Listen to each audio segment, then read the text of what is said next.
Glórias a Deus. O pastor Edgar está em viagem esse final de semana. Manda um abraço para toda a igreja. A Estela. A Kira também está em viagem visitando os parentes.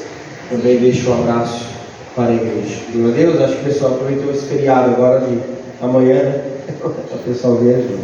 Mas glórias a Deus. Estamos aqui para exaltar e glorificar o nome dele. Amém? Antes de entrarmos na mensagem, eu queria orar pela Manuela. Ela é vó da Kelly, esposa do Cal. Tem que especificar porque ela tem bastante Kelly, né? Então, vamos orar por ela. Ontem ela passou mal, ela está na UTI, pneumonia, e aí teve até que ficar entubada, complicou o quadro dela. Vamos fazer um tempo de oração pela vida deles. Eles não estão aqui, justamente por isso, ontem à noite tiveram que sair às pressas para estar ali com a família e dar todo o suporte necessário nessa situação, né? Precisamos orar mais uma vez? Pai, rendemos como tua igreja agora o nosso clamor a Ti. E Deus, nós viemos a Ti, prostramos o nosso coração diante de Ti, porque reconhecemos, Pai, em Ti o poder. Reconhecemos que o Senhor Deus é o Jeová Rafá, o Deus que tem o controle de cada detalhe da nossa vida. O Senhor conhece cada célula, cada núcleo de cada célula, cada pequeno detalhe. Por isso que nós colocamos a vida da Manuela agora nas Tuas mãos. Pai, o Senhor tem o poder de curá-la como curou várias pessoas. E não só quando esteve aqui, mas tem curado sempre. E o Senhor tem o poder de fazer isso, por isso que nós clamamos e chegamos a Ti como igreja.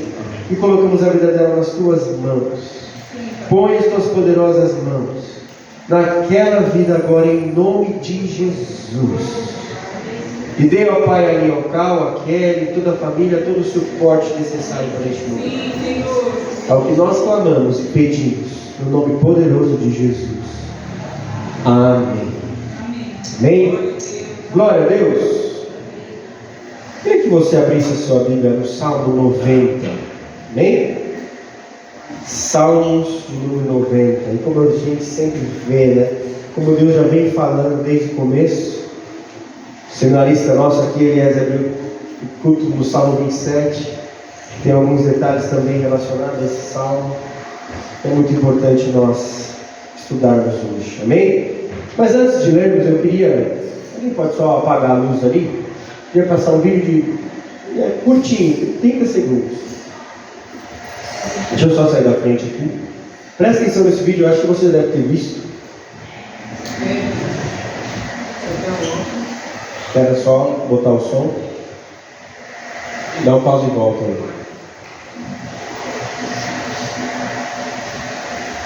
A tela é o altar. É para mim que as pessoas fazem sacrifícios. De antes até agora. De era dourada em era dourada. Eles sentam seu lado a lado, ignoram um ao outro e se entregam ali. Agora eles têm uma tela menor em seus colos ou na palma de suas mãos para que não fiquem entediados com a trabalhada de tempo e atenção. Melhores do que sangue de cordeiro. A tela é o altar. Quem já tinha visto esse videozinho? Eu passei na quarta-feira aqui no estudo. Passei lá na PRD, no café que a gente faz com os funcionários ali na empresa do meu pai ali. Porque Deus tem incomodado bastante o meu coração em relação a isso. E o interessante é que, dentro da nossa escala, seria o Akira que pregaria, mas ele teve essa viagem. E Deus já vinha falando, e era isso mesmo que ele queria falar hoje com a igreja dele. Amém? E esse texto, esse vídeo, na verdade, ele revela para nós uma verdade que a gente sabe, mas que a gente muitas vezes não quer assumir, não é verdade? Ele revela para nós algo que nós sabemos. E interessante que esse é um trecho de uma série chamada Lúcifer, na Terra. E ali é como se o diabo estivesse falando a estratégia dele de usar isso aqui, usar o celular para tomar o nosso tempo. E ele fala ali, a frase é muito forte, porque ele fala assim: isso aqui virou um novo altar deles, virou um novo Deus deles, porque tempo e atenção, ele fala no final, é melhor do que sangue de cordeiro. Sacrificamos nosso tempo no altar dessas telas e perdemos o nosso, e entregamos o tempo que teria que ser para Deus para isso. E Deus tem incomodado muito o meu coração em relação a isso.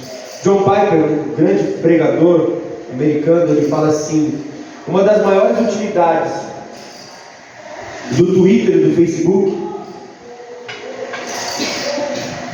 será provar no último dia que a falta de oração não era por falta de tempo. E aqui você pode acrescentar, talvez quando ele falou essa frase, mas você pode acrescentar Twitter, Facebook, todas as redes sociais, streamings, com séries e vídeos, e a gente perde tempo com isso. E ele fala, isso vai servir só para provar no último dia que a falta de oração e falta de não foi por falta de tempo. Não é verdade? Sim. E queridos, aqui na verdade eu passei esse vídeo que choque, essa frase que atinge o nosso coração, mas a minha intenção não é trazer peso para você, de maneira alguma. Deus me tocou com isso porque Ele não quer trazer peso, eu não quero trazer, porque a gente sabe disso, a gente conhece isso. E eu tenho procurado me atentar por isso, é trazer uma reflexão para nós. A ideia é a gente refletir, aí com base nesse salmo, sobre esse tema do tempo que nós temos gastado e como temos gastado. E eu não quero ser pesado, eu não quero ser um pastor aqui em Santa Rama apontando o dedo para ninguém, porque o Caleb está aqui para provar, e se você conversar com a Kelly e com o Felipe, vocês vão, ou a Miriam, vocês vão saber que eu fico bastante tempo no celular, né? Também naquele joguinho da editar comida, né? Então eu não quero pesar, não é uma palavra de um santarrão aqui apontando o dedo, não é isso. E não é isso que Deus trouxe no meu coração. O que Deus trouxe no meu coração é um alerta. Amém? O que Deus trouxe no meu coração é para a gente ficar atento, para a gente refletir como estamos usando o nosso tempo, principalmente nesses que a Bíblia diz ser os últimos dias. Paulo fala lá em Efésios capítulo 5, se você quiser anotar, Efésios 5, 15 e 17, ele fala assim: tenham cuidado com a maneira que vocês vivem, que não seja como insensatos, mas como sábios. Como que é como sábio? Aproveitando ao máximo cada oportunidade. A versão mais antiga é remindo o tempo, porque os dias são maus. Portanto, não sejam insensatos, ou seja, insensato é aquele que não aproveita o tempo, mas procure compreender a vontade de Deus. Ser sábio é compreender a vontade de Deus através da forma que lidamos com o tempo que damos a Ele. Amém? Glória a Deus! E é disso que Deus tocou no meu coração. Deus não quer apontar o dedo para nós e pesar sobre nós, porque Ele sabe que essa é a nossa realidade. Eu estou falando uma mentira aqui? Essa infelizmente tem sido a nossa realidade, e o diabo tem levantado esse altar e a gente tem se prostrado diante dele. É ou não é? Fora o fato de as coisas que temos visto nisso, sem contar o tempo que é gasto, o que nós temos visto diante dessas telas, o que tem chamado a nossa atenção, o que eu deixo. A Bíblia fala que os olhos são a janela da alma. O que está entrando na minha alma através dessa janela? Não é só o tempo, é o que também temos visto. Então Deus está chamando a nossa atenção. Por isso o tema dessa mensagem é remindo o tempo com temor.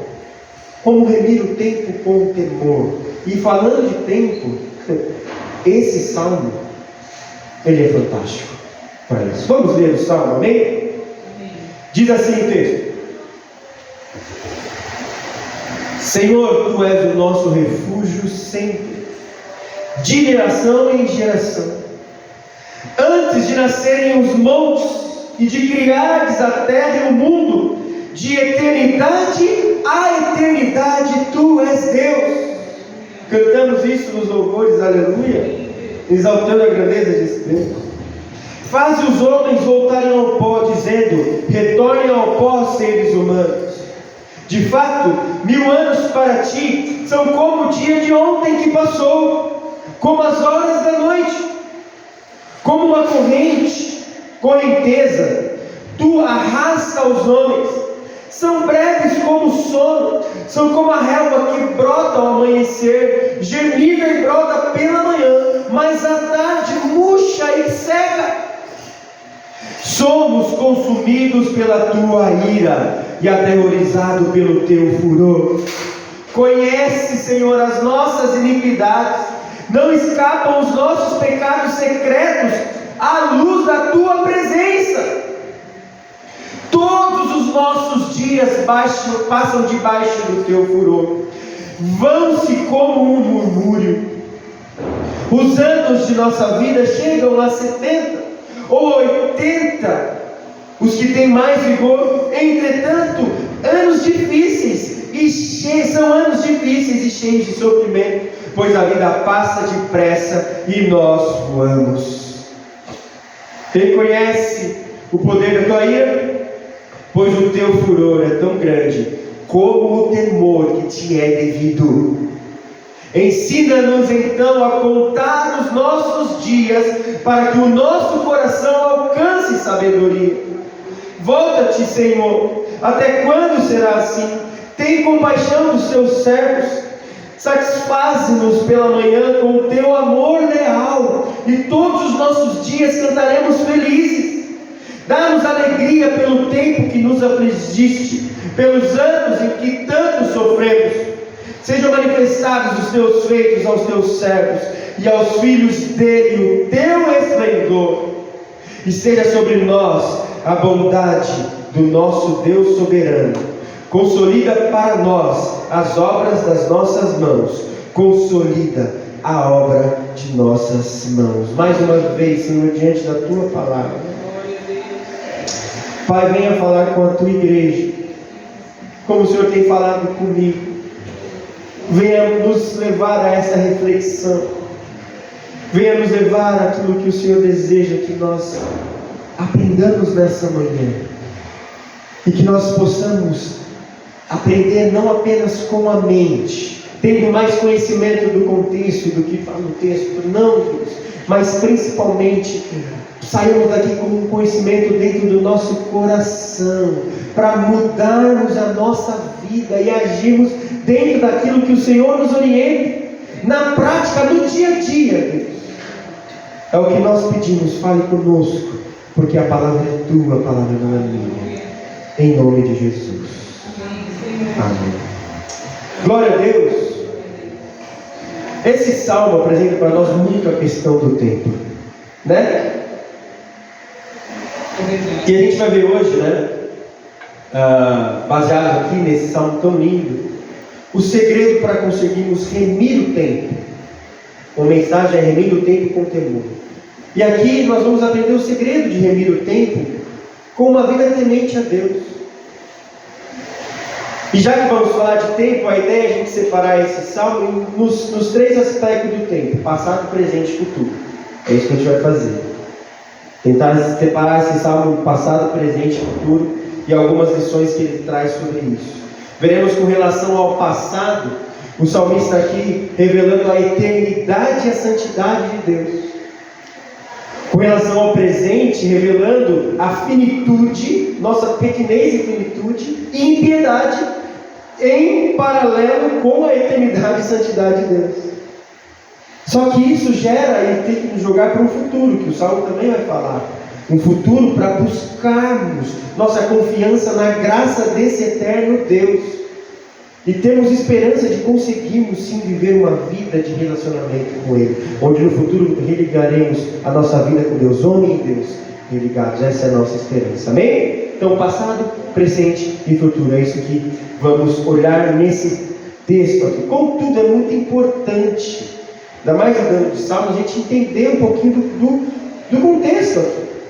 E vamos analisar dois aspectos em relação ao contexto. Primeiro, o contexto dos Salmos em geral, e depois em si o contexto do Salmo que está escrito aqui, do Salmo 90. Amém? Então comigo?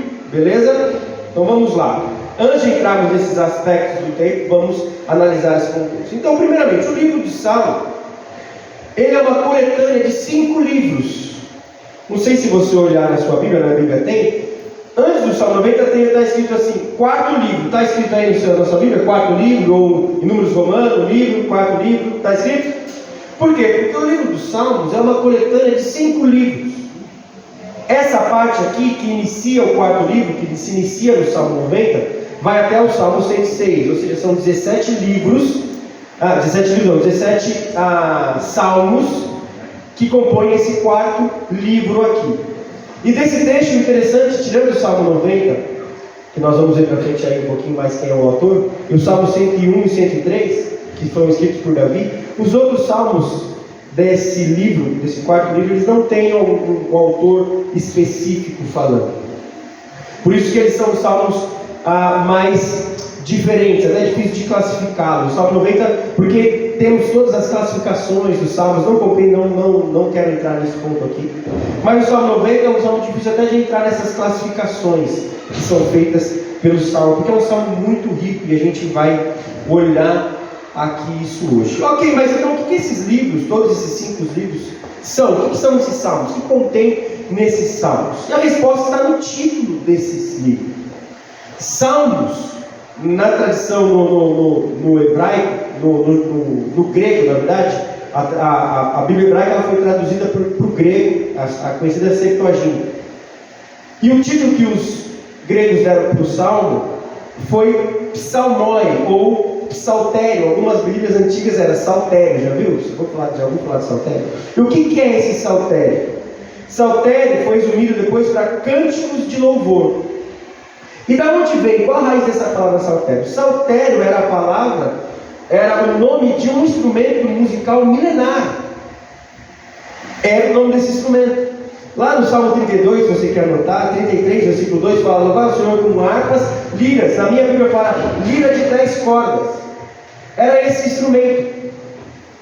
Era um instrumento milenar. É um instrumento de cordas. Então os salmos eram cânticos cantados, acompanhados por instrumentos. O Salmo 150 é cantar o Senhor, louvar o Senhor com tamborins, com tudo, com ali fala ali também e tal. Por quê? Porque era um inário, né? A gente não tem mais, né?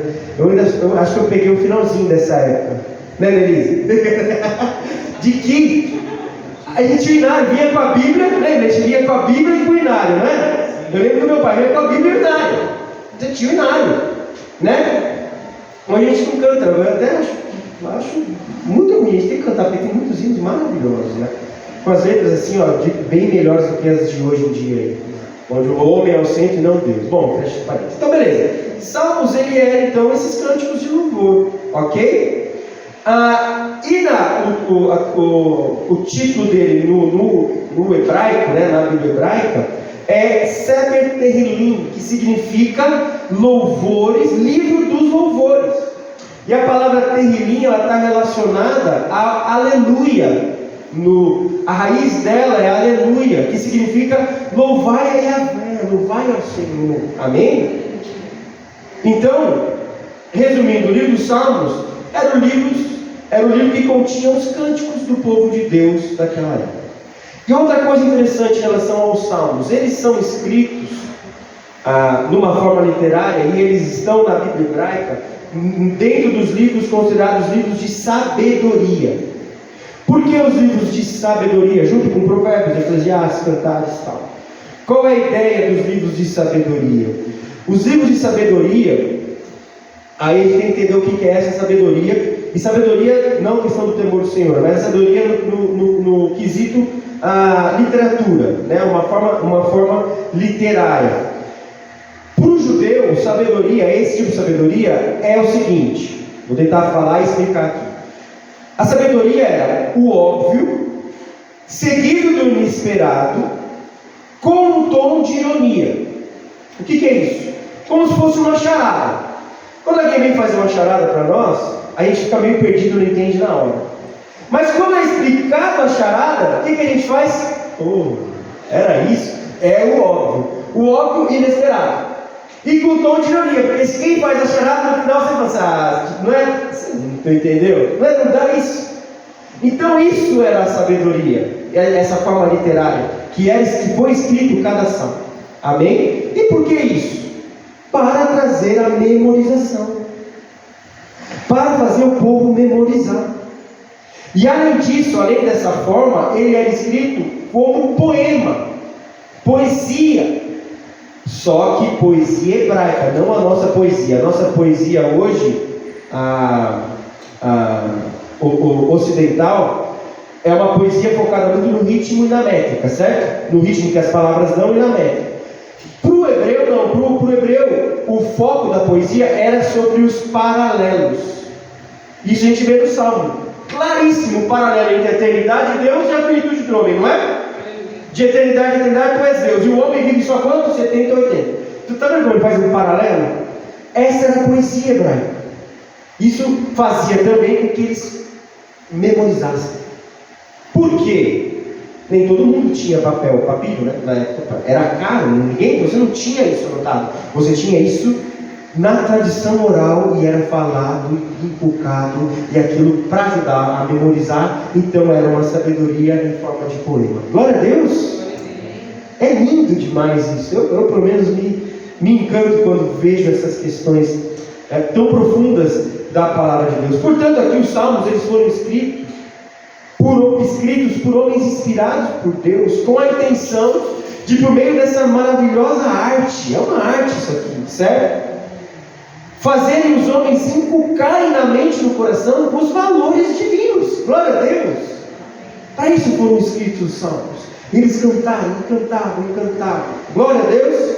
Memorizavam isso. Ok? Então isso é o que cabe a dizer. Claro, teria muito mais coisa. Mas é para essa mensagem que cabe dizer isso, desses aspectos aqui em relação aos salmos. Agora entrando no Salmo 90. O que é o Salmo 90? O Salmo 90 ele foi escrito há mais ou menos 3.500 anos atrás. Você fala, mas peraí, pastor, Davi, os caras que escreveram o Salmo viveu, não foi tudo isso. Por quê? Davi viveu mais ou menos 300 anos depois do que esse Salmo foi escrito. Porque esse Salmo não foi escrito por Davi. Por que ele foi escrito? Quem sabe? Olha na Bíblia. Moisés, está escrito aí. A oração de Moisés foi escrita por Moisés, gente. É o único salmo escrito por Moisés. E cara, quando eu entendo que foi escrito por Moisés, esse salmo ele tem um outro aspecto para minha vida. Amém? Moisés que escreveu esse salmo. Por isso, alguns estudiosos consideram essa a mais sublime obra ou arte escrita sobre Deus, sobre a eternidade, sobre quem é Deus, por ter sido Moisés que escreveu. Amém? E ele escreve nessa forma de poesia hebraica quem é Deus e quem é o homem. Pois ao mesmo tempo que expõe magistralmente a eternidade e santidade de Deus, ele faz um paralelo oposto com a finitude e impiedade do homem. A gente vê isso aqui no texto. E ele faz isso de uma forma maravilhosa. O pastor Hernandes Dias Lopes, gosto muito das suas mensagens, ele fala algo interessante sobre Moisés. Ele fala aqui que Moisés foi o grande libertador e legislador do povo, certo? E a vida dele pode ser dividida em 3 períodos de 40 anos. Do 0 a 40 anos no Egito, ele diz que Moisés aprendeu a ser alguém. Meu pai sempre fala que ele aprendeu com os melhores professores, aprendeu toda a ciência do Egito, o que era de maior tecnologia da época. Então ele aprendeu a ser alguém nesses primeiros 40 anos. Dos 40 aos 80 anos, ele vai para onde, vocês lembram? Para a terra de Midian. Já era o deserto. E você lembra o que ele vai fazer lá? Ele vai ser um grande físico, um grande estudioso, um grande professor. É isso que ele vai ser lá? Ele vai ser o quê? Pastor de ovelhas. Ou seja, se no Egito ele aprendeu a ser alguém, em Midian ele aprendeu a ser ninguém. Deus é maravilhoso como ele ensina a gente, né? E isso tudo forjou ele para os últimos 40 anos de sua vida, dos 80 aos 120. Aonde ele estava? No deserto. Ele volta, liberta o povo, mas ele vive uma parte no deserto. E no deserto, sabe o que ele aprendeu?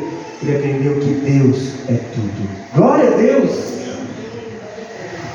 Esse Moisés escreveu esse livro. Amém? E por conta dessas sábias palavras e profundas palavras de Moisés aqui, entende-se que ele escreve no final da sua vida, depois de tudo que ele já viveu. E queridos, quando a gente traz, agora tenta trazer à sua mente as histórias que Moisés viveu, e como isso é rico para nós entendermos esse salmo.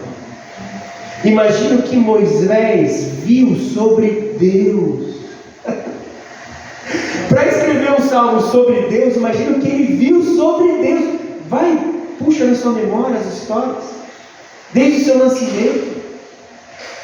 Ali o cestinho, claro que ele não vai lembrar, mas certeza sua mãe falou como foi. Ele já viu a mão de Deus, as pragas maravilhosas, o mar se abrindo, o deserto, a roupa, 40 anos não estragando, a sandália não estragando, o maná descendo, a água jorrando da rocha, a nuvem de dia, a tocha de fogo à noite. Ele viu Deus? Não. Ele pôde experimentar esse Deus para escrever um salmo sobre esse Deus ou não? Sim. Mas querido, tem um texto na palavra que revela o ápice do que Moisés viu de Deus. Eu quero esse texto que você abra. Êxodo número 33. Êxodo capítulo 33. Aqui é o momento da vida de Moisés, onde Deus se revela mais esplendorosamente para ele. Êxodo 33, 18 diz assim: Então disse Moisés: Peço-te que me mostre a tua glória. E Deus respondeu: Diante de você farei passar toda a minha bondade. Diante de você farei passar toda a minha bondade. E diante de você proclamarei o meu nome, o Senhor. Terei misericórdia de quem eu quiser ter misericórdia, terei compaixão de quem eu quiser ter compaixão. E acrescentou: Você não poderá ver a minha face em glória, porque ninguém poderá ver-me e continuar vivo. E prosseguiu o Senhor: Há aqui um lugar perto de mim, onde você ficará, em cima de uma rocha. Quando a minha glória passar, eu colocarei numa fenda da rocha e cobrirei com a minha mão, até que eu tenha acabado de passar. Então tirarei a minha mão, e você verá as minhas costas, mas a minha face ninguém pode ver. Gente, você tem noção o que é isso? E é interessante porque um pouquinho antes fala que na tenda do encontro, se olhar alguns versículos antes, fala que Deus conversava com Moisés na tenda de encontro face a face. Você vai, peraí, como assim? Você não pode ver o que está acontecendo aqui? É porque mesmo ali, Deus não se revelava em glória. Porque o versículo 20 fala: se ele se tivesse revelado em glória, ele morreria. Tanto é que Jesus, quando veio, ele teve que fazer o quê? Esvaziar da sua glória. Senão ele tinha sido fulminado. Mas aqui Moisés, pela misericórdia de Deus, porque Deus fala: terei misericórdia, porque eu queria ter misericórdia. Pela misericórdia e poder infinito de Deus, Moisés conseguiu enxergar como um homem pecador as costas gloriosas de Deus. Você tem noção disso? Gente, isso é demais. Alguns teólogos acreditam que nesse momento foi onde que foi revelado completamente o Gênesis para Moisés. Claro que tem toda a tradição oral que ele recebeu do livro. Claro que não se contradiz isso, mas ali ele foi revelado para Moisés, nesse pequeno momento, todo o Gênesis. Ele não viveu o Gênesis, mas ele escreveu. Glória a Deus. De tamanha glória que foi esse momento. É maravilhoso o que Moisés enxergou aqui. Será então que ele tinha a capacidade de nos escrever sobre quem é Deus? Queridos, acho que tirando Adão, Eva e talvez Enoque, que não dava tanto com Deus que Deus tomou, e Adão e Eva justamente porque viveram com essa glória de Deus no jardim, que experimentaram muito dessa glória. Acho que não tem outro autor bíblico do Antigo Testamento capaz de descrever Deus na sua glória como Moisés. E graças a Deus, dentre esses, Moisés escreveu esse salmo. Amém? Moisés escreveu esse salmo para nos mostrar a glória de Deus. Amém? Só que Moisés não contemplou apenas a glória de Deus. Certo? O que Moisés viu no deserto sobre o homem? Lembra das histórias?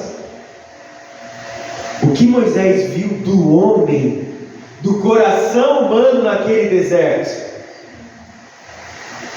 Um povo santo que só adorava a todo momento, não errou nenhum momento. Foi isso que ele viu, né? O povo que fazia o quê? Murmurava, reclamava. E Deus, por sua santidade, ele agia com ira e fulminou muito. Tanto é que só Josué e Caleb, daqueles 2 milhões de pessoas que saíram do Egito, entraram na terra prometida, porque o resto ficou no deserto morto por causa da maldade e império. Será que Moisés pôde ver no deserto o quanto o homem é finito? O quanto o homem é ímpio? Ele pôde ver isso ou não?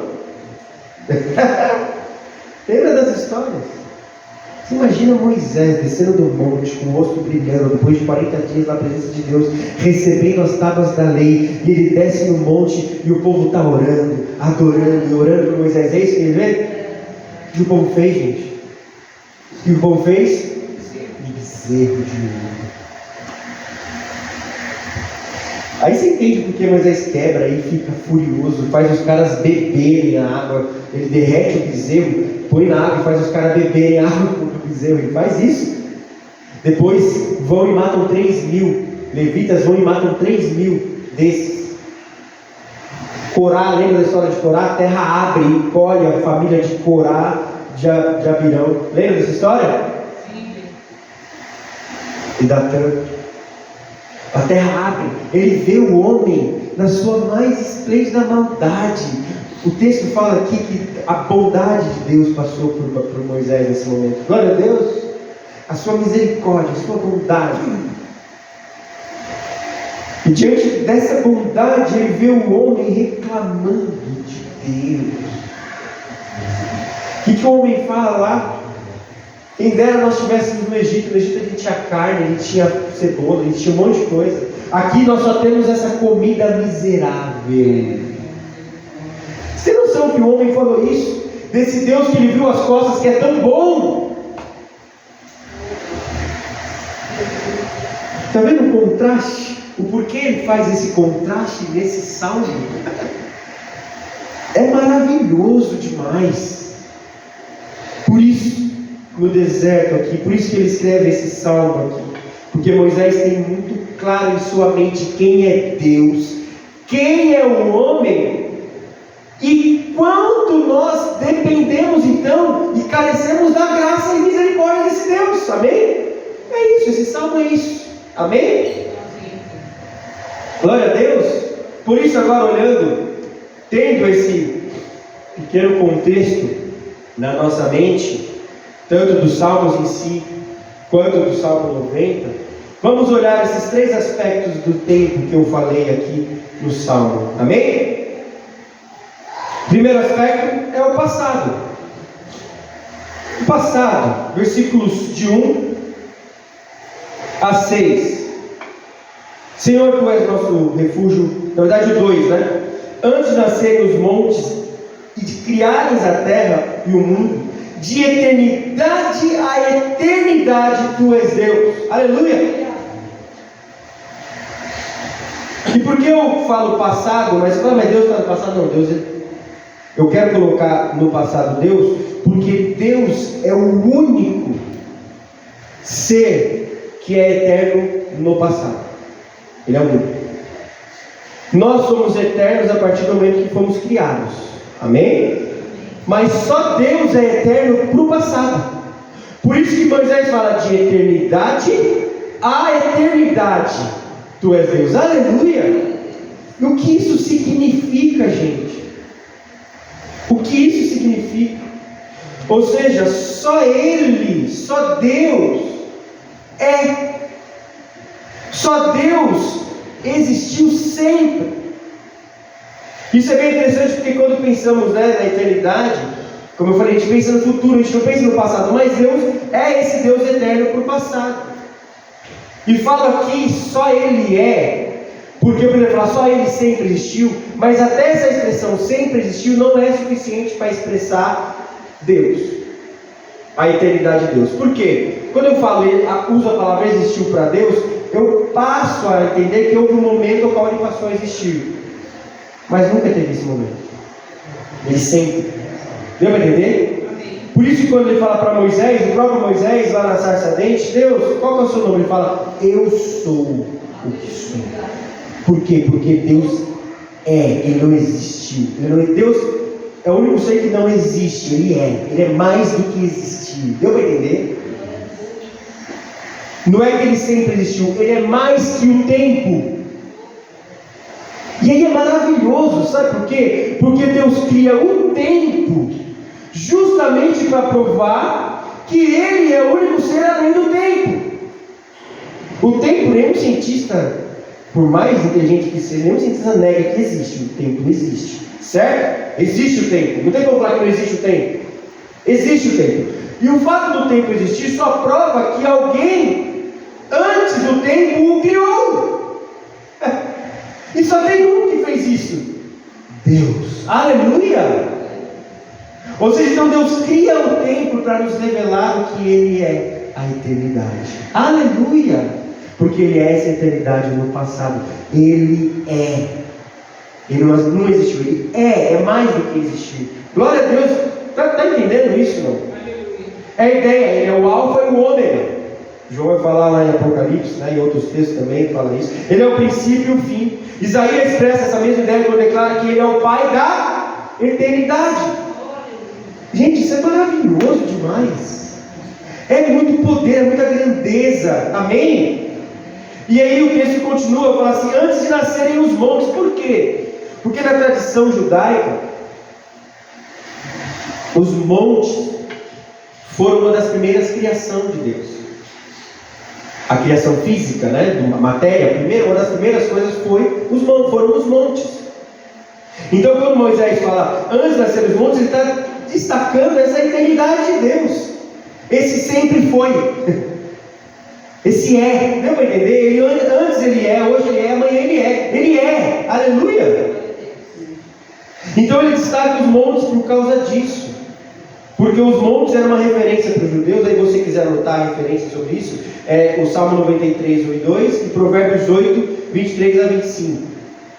Essas são as referências que mostram essa relação dos judeus com a questão dos montes. Ou seja, ao dizer que Deus era antes de nascer os montes, estava fazendo uma referência clara que Deus vinha antes de serem criados os montes. Uma das primeiras coisas que foram criadas por Deus, da matéria, né?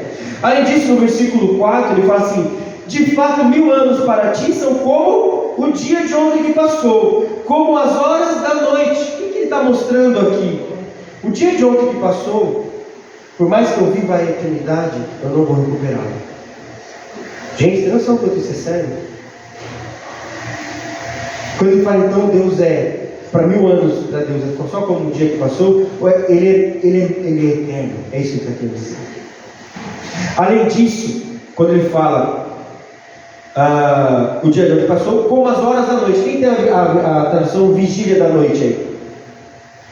Essas horas da noite, ou vigília da noite, eram as 4 horas que o soldado tinha, que ele intercalava durante a madrugada. Então eu durmo 4 horas, me acorda, vai, dorme mais 4 horas. Cadê o Ilhado? Ilhado por aí? O Ilhado já fazia isso, né, no quartel. Sabe, dorme 4 horas, acorda 4 horas até passar toda a madrugada. Ele fala que para Deus 1000 anos é como essa vigília. Agora eu quero perguntar para você. Já teve aquela sensação de deitar, fechar o olho e acordar de manhã? Agora imagina o que era para esse soldado, 4 horinhas de sono, cansadíssimo. Cara, para ele acho que ele piscava, acordava, já foi? O cara acabei de deitar, o cara, não sei que foi não, já deu para quê? Não é? 4 horas parece uma pestana de 5 minutos. E aí é fantástico, porque nesse momento a gente consegue entender um pouquinho da eternidade. Glória a Deus! Consegue ver que o tempo passa diferente no tempo de Deus. Aleluia! E para Deus ele fala que essa pestaninha de 5 minutos são quase que 1000 anos. Olha isso! Isso é eternidade. Isso é poder de Deus. É maravilhoso demais. Aleluia! Então é nesse tempo eterno que Deus vive. E na teologia é conhecido como o Kairos de Deus. É outro, Deus ele é eterno, amém? Ele vive nessa dimensão, outro tempo. Só que além de destacar a questão da eternidade de Deus, Moisés também expõe a santidade de Deus. O versículo 3 fala assim, ó: faze os homens voltarem ao pó, dizendo, retorne ao pó, seres humanos. Aqui é uma referência ao quê? A Gênesis. Ao castigo do homem lá no Gênesis capítulo 3. Do pó viestes ao pó. E por que ele está mostrando isso? Por causa da santidade. Porque quando o homem peca, ele se afasta da santidade de Deus. De vez voltar para o jardim, como sempre ter comunhão com Deus, por causa do pecado, e ele não pode ter mais comunhão com a santidade de Deus, ele volta para o pó. Deu para entender? Então aqui, Moisés está destacando a santidade de Deus. Não tem como o homem voltar mais para o jardim. Foi colocado em guarda, porque Deus é santo e agora o homem escolheu voltar para o pó. É isso que ele está falando. Deus é santo, Deus ele é puro. Amém? É disso que falamos aqui, é disso que Moisés está falando aqui. Diante da santidade de Deus, o homem que foi criado para desfrutar dessa santidade, por ter escolhido o pecado, não passa mais de um objeto arrastado. Olha aqui no versículo 4, versículo 5, desculpa. Como correnteza tu arrastas os homens, são breves como o sono, são como a relva que brota ao amanhecer, germina, brota pela manhã, mais tarde murcha. Ou seja, diante da santidade de Deus, nós somos como objetos arrastados pela correnteza, porque nós não podemos suportar. Somos pequenos, somos como a relva que brota. E interessante, Moisés está escrevendo isso no deserto. E no deserto acontecia isso, às vezes surgia um pasto assim, mas como era pouco, o sol não era bom, era curto, não tinha raiz. E logo quando saiu o sol do deserto, já queimava tudo. Tinha acabado de nascer. Por quê? Destacando essa santidade de Deus, a qual o homem não suporta a presença e a santidade de Deus. É isso que Moisés está destacando aqui. Ou seja, Moisés começou o seu salmo expondo a magnitude de Deus e a sua pura santidade.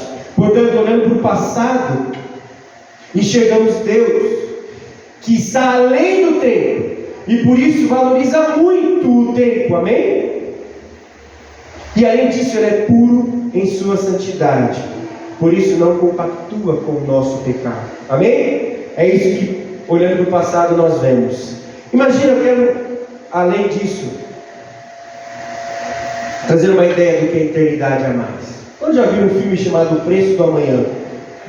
É com Justin Timberlake. Já viram esse filme?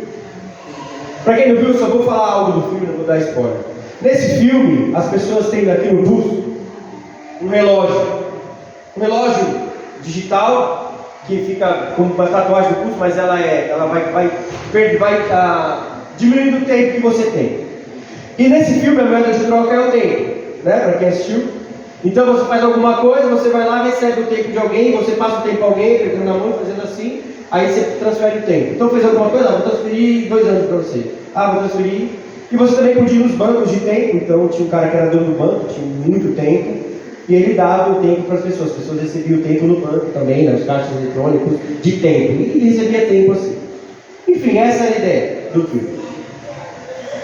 E eu pergunto, você tem a eternidade, se eu pegasse, se nós vivêssemos assim, como fosse esse filme, e eu te desse 1 milhão de anos, pegasse só uma palavra, te dou 1 milhão de anos, certo? E você saísse dali todo feliz, você tem 1 milhão de anos, e você saísse e entrasse em qualquer lojinha de conveniência e comprasse um house, e pagasse o house ali com 2 segundos. Pergunto, você ainda tem 1 milhão de anos? Hã? Não. Vai ter 999 séculos, né? 1000 anos, 999 séculos, não, milênios, séculos, vai abaixando o seu tempo. Você não tem mais 1 milhão de anos, porque você gastou 2 segundos. Agora imagina que eu passo para você a eternidade. E você sai e compra uma mansão, vai lá, fecha um acordo com o cara e compra uma mansão de 30 milhões de anos. Você gastou 30 milhões de anos, mas você tem a eternidade. Você tem quanto de tempo ainda? Eternidade. Deu para entender o que é eternidade? Glória a Deus. Deus, Ele é eterno. Aleluia! É isso. E eterno em sua santidade. Então, quando recebemos de Jesus, o nosso Salvador, Ele nos deu essa eternidade. Amém? E a pergunta que eu quero fazer é: como eu tenho utilizado então essa eternidade que Deus me deu? Amém? Como eu tenho usado isso? Como eu tenho utilizado o tempo tão precioso para Deus? Quanto eu tenho me aproximado dessa santidade de Deus? Porque eu falo isso, porque quando eu me aproximo da santidade de Deus, Ele vai me limpando.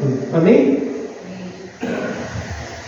Sabe que eu tenho usado o tempo que Deus me deu mais para me santificar ou para me contaminar? Voltando no início para as telinhas aí, onde eu tenho oferecido o meu sacrifício de tempo. Amém? Deus, Ele deu isso para nós. E Ele quer desfrutar disso conosco. Amém? É isso que Deus deseja. E por isso que Ele está dando esse alerta para nós. Glória a Deus. Segundo aspecto do tempo, em relação ao passado, vimos então Deus infinito e santo. Quando Moisés vai olhar aqui para o presente, ele vê um homem finito e ímpio. É só isso que ele vê, do versículo 7 ao 11. Moisés vê aqui um homem totalmente ímpio e infinito. Depois de olhar para esse passado e ver Deus totalmente santo e eterno, ele olha à sua volta. Como a gente viu na introdução, ele está no deserto, ele está vivendo tudo aquilo, ele viveu tudo aquilo. E presencia ali a total impiedade e finitude do homem. No versículo 7 fala assim: somos consumidos pela tua ira e aterrorizados pelo teu furor. Gente, Moisés poderia passar na mente dele aqui como um filme, todos esses momentos onde ele viu a ira de Deus caindo. Não? Como eu falei ali, Corá, aqueles que morreram ali logo com o bezerro de ouro. A terra abre, gente, e engole Corá e toda a família dele, mais 2 famílias. A serpente pica as pessoas. Somos consumidos pela tua ira e aterrorizados pelo teu furor. Por quê? Porque o homem é ímpio. A Bíblia conta, depois que eles reclamaram, isso lá em Números, depois que eles reclamaram do maná, Deus fala: então vou dar cordonizes para vocês. E diz que Deus deu tanta cordonize que muitos morreram afogados com a carne das cordões. Muitos morreram afogados de tanta ânsia, de tanta gula.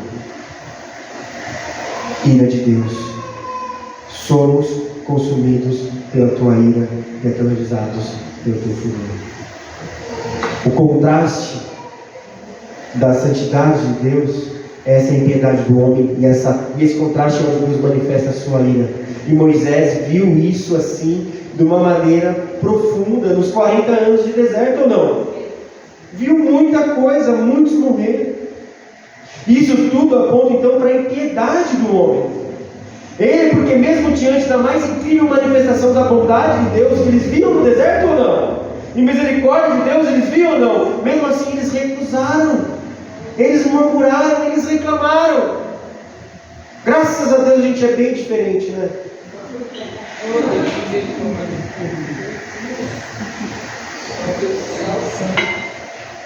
Só Jesus. Misericórdia. Isso tudo aponta para isso. E impiedade, quando fala piedade, é o contrário de piedade. E piedade está relacionada com temor a Deus. Ou seja, eles fizeram tudo isso porque não temiam a Deus, não tinham o mínimo temor a Deus. E a ideia da mensagem é com temor, né? Ele o tempo com temor. Por isso a gente vê no versículo 11, olha o versículo 11. Quem conhece o poder da tua ira? Pois o teu furor é tão grande como o temor que lhe é devido. Ao paralelo aí, à poesia hebraica que eu falei. Furor, ira, com temor. Então a tua ira, ele fala lá, pois o teu furor é tão grande quanto o temor que é devido. Devemos temer, já que sabemos que Deus é dessa forma, temos que temer a Deus. Temer ao Senhor. Gente, a gente perdeu isso hoje. Desculpa, mas eu não gosto das músicas que falam você para Deus. Porque se perde. Mas está sendo muito chantarrão. Não é isso. Temor, as pessoas, no ímpeto de ter uma intimidade, acabam banalizando, chamando de você meu amigo, meu amigo. Uma pastora viu falando, Deus é uma coisinha quentinha, gostosinha que a gente sente aqui. Gente, temor a esse Deus.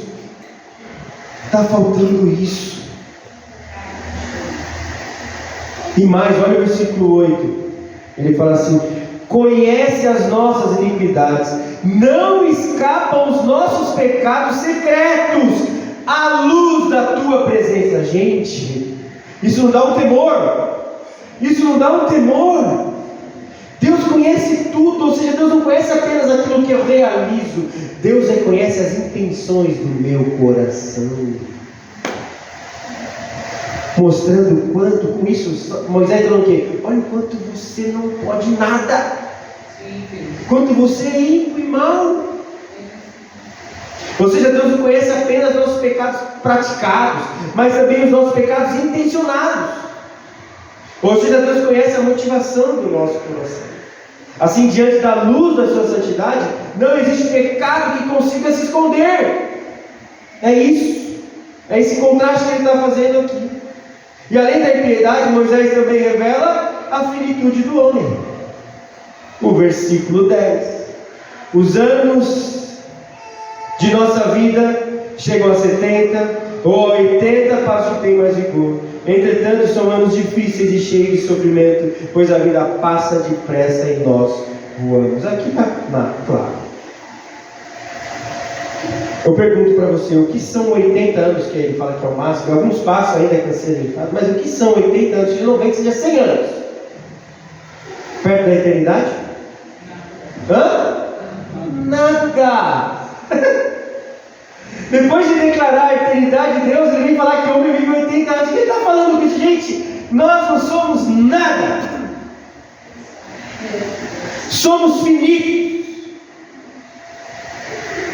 Ao expor essa eternidade de Deus de uma forma tão magnífica e fazer esse paralelo com a nossa pífia brevidade humana, Moisés tem um propósito claro em mente. Qual que é? Nos fazer baixar a crista, querido. Baixar, curvar, dobrar a fronte e nos humilhar diante de Deus, pois Ele é a nossa única saída. Aleluia! Esse é o objetivo. É o mesmo objetivo quando ele destaca a santidade de Deus, porque se quisermos nos apresentar diante de Deus com os nossos pecados, a ira vai nos consumir. Nós temos que ser humildes, é isso que Moisés está falando. Temer a Deus com humildade, reconhecer que você não é nada, que eu e você não somos nada. O que temos para oferecer para Deus é só coisa que vai causar ira dele. É isso que ele está falando. Porque nós somos ímpios e somos finitos. Aleluia. Portanto, olhando para o presente, podemos enxergar o quanto nossa finitude e impiedade revela a nossa total dependência de Deus. Amém? Fyodor Dostoiévski, um russo, ele fala: existe no homem um vazio do tamanho de Deus. Só Deus pode realizar. E o interessante é que no texto, a palavra aqui, no versículo 10, entretanto são anos difíceis e cheios de sofrimento. Essa palavra sofrimento é vazio também. E cheios de vazio. É interessante o contraste que ele faz. Cheios de vazio. Por quê? Nós dependemos de Deus. Nossa brevidade revela o quanto nós dependemos da eternidade. Amém? Glória a Deus, gente.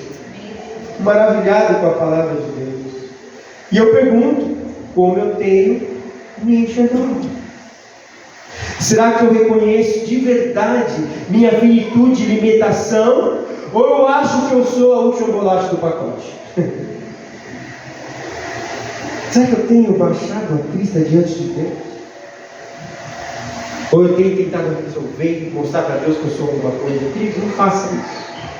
Diante de Deus, Moisés está fazendo esse paralelo aqui, mostrando que nós não somos nada e nós dependemos de Deus. Eu pergunto também, será que eu tenho reconhecido que eu sou um pecador? Ou eu fico tentando ver o que eu faço de bom, o que eu faço de certo, para compensar aquilo que eu sei que eu faço de errado?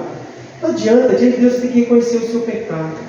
Diante de Deus você tem que reconhecer a sua falha, reconhecer que você não é nada. Amém? Não adianta eu tentar me explicar diante de Deus, não adianta. Moisés está falando com esse salmo nesses dois aspectos, no passado e no presente, olhando para Deus. O nome é: dependa de Deus, meu querido, não faça as coisas do seu jeito. Aleluia. E eu pergunto, será que realmente eu tenho, eu vivo reconhecendo que sou totalmente dependente de Deus? Será que eu faço isso? Último aspecto, em relação ao futuro. Então, diante desse quadro, qual é a solução que Moisés dá para nós? Então, qual é a solução? Já que beleza, eu vou me humilhar, e agora o que eu tenho que fazer? Aí ele olha para o futuro. Ele olha para o futuro e vê Deus e o homem unidos eternamente pela graça de Deus. Aleluia! Ele olha para o futuro e vê e enxerga a graça de Deus. Ele olha para o futuro e tem esperança na graça de Deus, que irá sim restabelecer o relacionamento com o homem. E aí ele ensina a gente a orar aqui.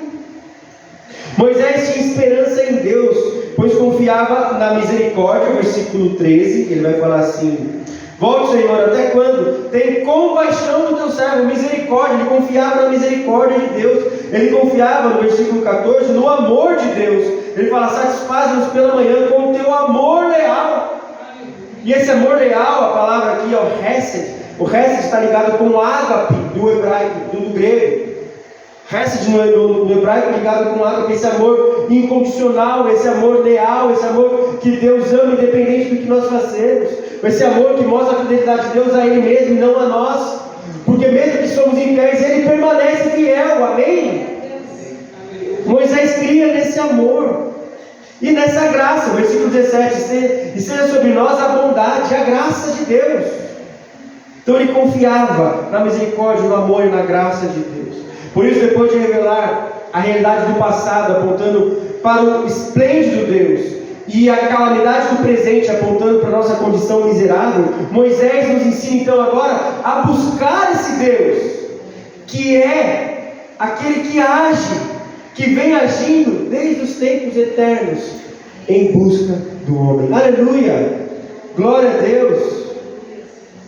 Por isso ele inicia o salmo declarando que Deus tem sido o refúgio do seu povo de geração em geração. Olha o versículo 1, essa parte está no versículo 1. É legal, ele inicia o salmo com essa esperança e volta com essa esperança no final. Olha o versículo 1: Senhor, Tu és o nosso refúgio sempre, de geração em geração. Aleluia! Essa tem que ser a nossa esperança. E a palavra refúgio aqui indica habitação, indica casa, indica lar, o lugar onde eu encontro refrigério, proteção, conforto, morada. Amém? Ele mesmo, Moisés, diz lá em Deuteronômio 33, 27. Deuteronômio 33, 27. Ele fala assim: o Deus eterno é a tua habitação, e por baixo estão os braços eternos, e Ele lançará o inimigo de diante de ti e dirá: destrói. Aleluia! Deus é essa habitação, o refúgio é essa habitação, é isso que ele está falando aqui. Moisés está escrevendo isso aonde? No deserto. Que no deserto tem habitação? Não. Deus é a habitação. Deus é quem abraça. Quando eu falo meus braços, eu acho que Deus está protegendo. Deus é a nossa morada. Aleluia. E nós temos que buscar isso. Então, Deus deve ser o nosso refúgio de geração em geração, passando de geração em geração. E aqui para mim veio o Salmo 127:1. Salmo 127:1 fala: se não for o Senhor o construtor, a casa será inútil trabalhar na construção.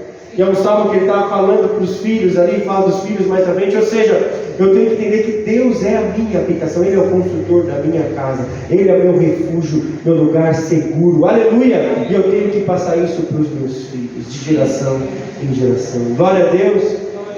Enfim, então como Moisés ensina então a buscar esse Deus que é refúgio? Como ele ensina? Ele ensina aqui no Salmo então a buscar. Como nós vamos buscar? Aí o primeiro passo, o versículo 12, que é a grande chave desse texto.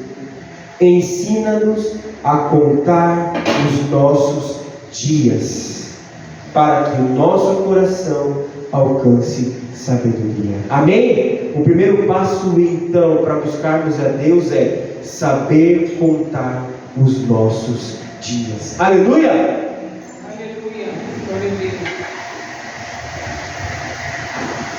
Ô Bones, quantos dias você tem? Você sabe quantos dias você tem? Quantos anos você tem? 34. Por que você sabe quantos anos você tem? Porque a gente conta a nossa vida pelos anos, não pelos dias. Certo? Então por que Moisés não falou: Senhor, ensina-nos a contar os nossos anos? Porque todo mundo conta a vida pelos anos, não pelos dias. Por que Moisés fala: ensina-nos a contar os nossos dias? Sabe por quê? Porque Deus, apesar de ser eterno, Ele se preocupa com cada dia da sua vida. Apesar dele ser eterno, Ele te deu um dia de cada vez. O que Jesus fala lá em Mateus 26:34? Não venha sobre ti a ansiedade, portanto não se preocupe com o amanhã, pois o amanhã se preocupa consigo mesmo. Basta cada ano o seu próprio mal, é isso que ele fala?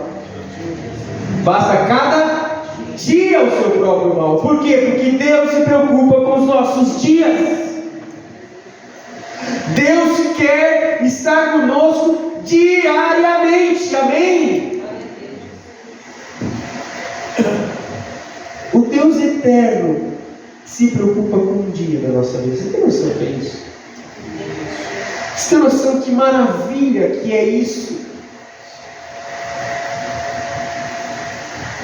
Ou seja, Deus dá valor para o dia que vivemos. Amém? Sabe como a gente retribui isso para Deus?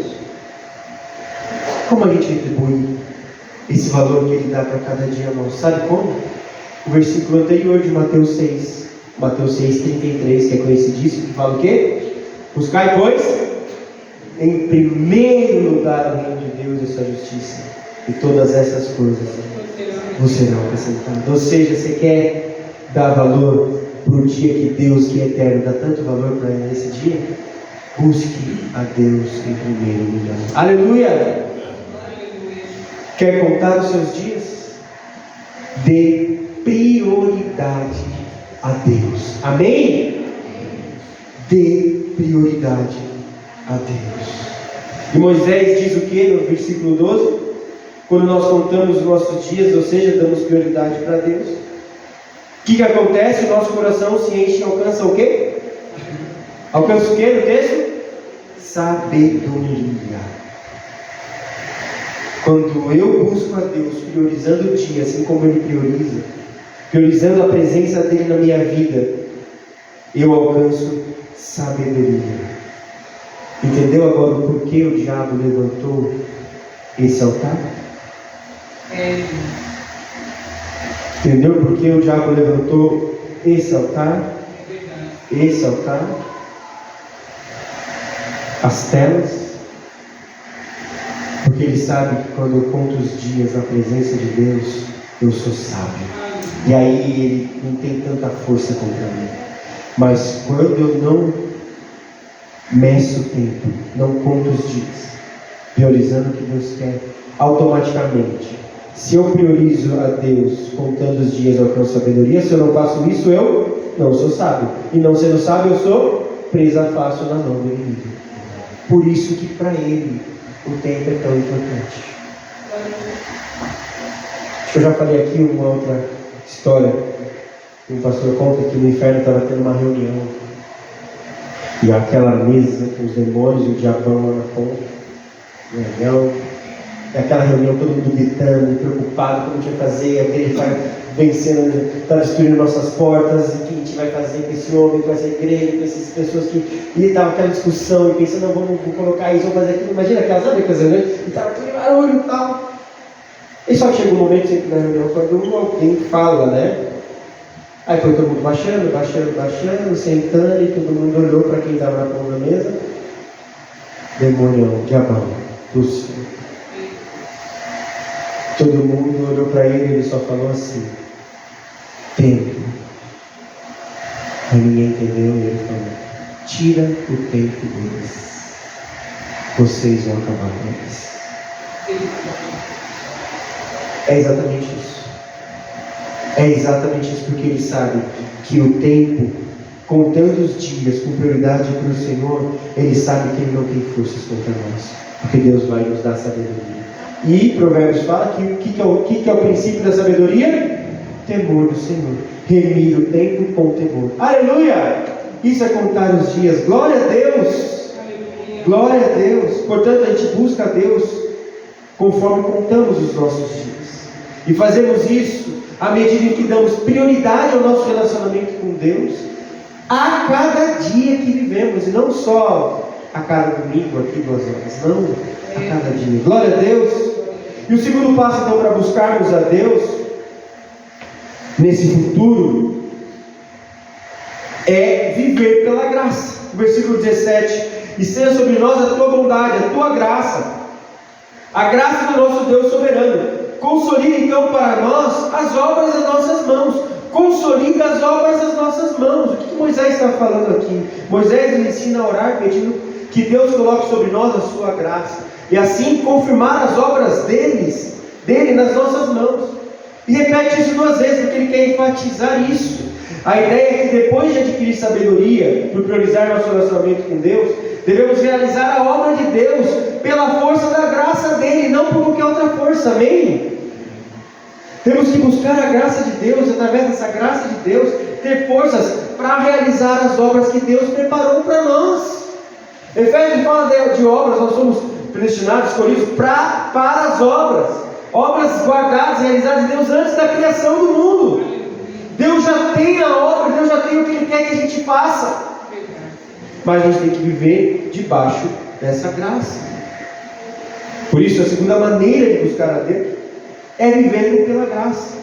Tito 2, eu gosto muito desse texto, sempre repito ele, fala: porque a graça de Deus se manifestou Salvador a todos os homens. Ela nos ensina a renunciar à impiedade, às paixões mundanas, e a viver de maneira santa, justa e sensata nessa era presente. É pela força da graça que nós temos que viver. É através da graça que nós vamos buscar o Senhor. É através da graça que vamos conseguir renunciar às paixões mundanas. Agora, se eu não busco, se eu não estou nem aí, eu me alimento com qualquer outra coisa, com coisas que nós sabemos que não agrada a Deus, querido, esquece, não dá. Não dá, não tem como. Não tem como a gente ter esperança no futuro, não tem como. Não tem como. Ou seja, quando buscamos a Deus então de verdade, a sua graça começa a agir em nós. e a nossa vida é totalmente transformada. Glória a Deus! Quem já teve a sensação de começar a fazer a vontade de Deus e você começa a fazer aquilo que você achou que você nunca faria? Não é verdade? Porque é a graça, não é você. Amém? É a graça de Deus fazendo e agindo. Ele transforma. Ele vai mudando, Ele vai moldando, Ele vai transformando. Amém? Nós vamos realizando as obras de Deus. Passamos a fazer aquilo que Deus nos pede. Mesmo que isso seja o que muitas vezes nós julgamos nem ser da nossa personalidade. Mas Deus faz, porque o poder é dEle e a graça é dEle. Amém? Amém. Sabe o que isso significa, querido? Que não existe cristão secreto. Não existe. Cristão, agente secreto. Não existe cristão secreto. Ou seja, o cara é crente, mas ninguém sabe. Não existe isso. Não existe. Cristão, que é cristão, não tem como ser secreto. Porque Deus transborda. A vida é transbordada. É graça. Ele faz coisas que as pessoas... Peraí, o que está acontecendo? Não existe cristão secreto. Não existe. Porque quando nós buscamos a Deus, realiza as obras de suas mãos. Realiza as obras de suas mãos na minha vida. Aleluia! Nós vivemos no poder da graça. Amém? Portanto, olhando para o futuro, podemos enxergar a esperança que temos na graça de Deus, pois Ele nos ajuda a contar os nossos dias e manifestar nas nossas atitudes o caráter de Cristo. Amém? E assim então podemos ver Deus e o homem, podemos nos relacionar com Deus. Por isso que esse ponto diz sobre Deus e o homem unidos eternamente pela graça. Esse é o futuro, amém? É isso. Mas para isso nós temos que contar os nossos dias e viver manifestando a graça de Deus nas nossas atitudes. Aleluia! Glória a Deus. Eu pergunto, será que temos esperança em Deus? Será que a nossa esperança realmente está em Deus? Ou está nas coisas? Ou nas pessoas? Muita gente tem esperança na nossa esposa, no nosso marido, namorado, nossos filhos. Onde está a nossa esperança? Tem que estar em Deus. Amém? Sabe que eu tenho contado os meus dias? É aqui eu quero pegar. Temos contado os dias. Quem tem recebido prioridade nos meus dias? Aonde eu estou oferecendo sacrifícios? Diante das telas ou diante de Deus? Sabe que as minhas atitudes condizem com o que eu digo crer? Sabe que as minhas atitudes revelam que eu sou realmente um cristão? Ou eu sou um cristão secreto que ninguém sabe? Não. Já viu? Você conta alguma coisa à pessoa, porque na igreja. Você vai na igreja? Você é crente? Ah, para. Dói, né? Não dá. Quando a graça de Deus manifesta, a gente muda as nossas atitudes. Glória a Deus. Portanto, estou concluindo. Trazer esse vídeo de novo, lembrando que a grande prova também que o tempo é algo que Deus valoriza é o fato do diabo tentar destruir isso na nossa vida. A gente vê na história toda o diabo sempre tentando destruir ou se igualar a Deus, não é? Sempre. E o fato dele ter levantado esses altares é porque ele sabe que Deus valoriza o tempo. E ele quer destruir o tempo. Entendeu? Quer acabar com isso. Por isso que Efésios vai nos falar, nos ensinar a remir o tempo, porque os dias são maus. E isso vai cada vez ficar pior. É ou não é verdade? É verdade. As pessoas vão ficando cada vez mais presas aqui. Perdem relacionamentos. Perdem amizades. Você não vê mais o pessoal na rua brincando, conversando, não tem mais. É todo mundo aqui. Perde oportunidades de mostrar a graça de Deus revelada na nossa vida. Moisés então nesse salmo nos ensina que remimos o tempo quando demonstramos temor a Deus, ao contar os nossos dias e vivermos pela força da graça. Glória a Deus! Fechando então, remimos o tempo com temor, quando olhamos para o passado e vemos o Deus eterno e santo, Olhamos para o presente e reconhecemos nossa finitude e impiedade, mas principalmente quando olhamos para o futuro e caminhamos com Deus, contando os nossos dias e vivendo pelo poder da sua graça. Aleluia! Glória a Deus! Que salmo maravilhoso! Que salmo lindo! Que palavra tem nesse salmo que é tão importante para nós. Amém? Feche seus olhos, vamos orar. Pai, muito obrigado, Deus, por esse tempo. Muito obrigado pela tua palavra. Muito obrigado porque o Senhor é um Deus que vai no profundo. Obrigado, Deus, porque o Senhor valoriza os nossos dias. O Senhor que nem precisava fazer isso, porque o Senhor é eterno. Um dia para você não é nada. Mas o Senhor valoriza os nossos dias. Por isso, Deus, eu peço,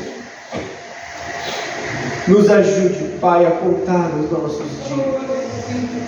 Nos ajude, principalmente nesse tempo que os dias estão cada vez piores, a buscar dar prioridade para o Senhor. Realmente oferecer para o Senhor o sacrifício da nossa vida, do nosso tempo.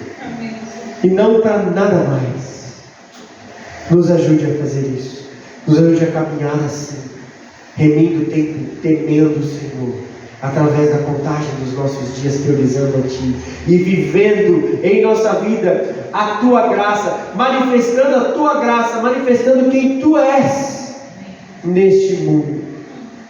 Nos ajude a viver dessa maneira, assim como o Senhor revelou tão esplendidamente para o Teu servo Moisés no Salmo 90. É o que nós oramos e pedimos também, Pai, que o Teu grande amor, que essa graça maravilhosa do Teu Filho Jesus e as consolações do Teu Santo Espírito, que aproxima de nós essa eternidade e santidade que o Senhor é, possa nos acompanhar hoje e todos os dias da nossa vida. É o que nós oramos e pedimos, no nome poderoso de Jesus. Amém. Amém. Glória a Deus. Deus abençoe você. Tenha um bom dia, o resto de domingo, o resto de final de semana, bom feriado também. Glória a Deus. Deus abençoe.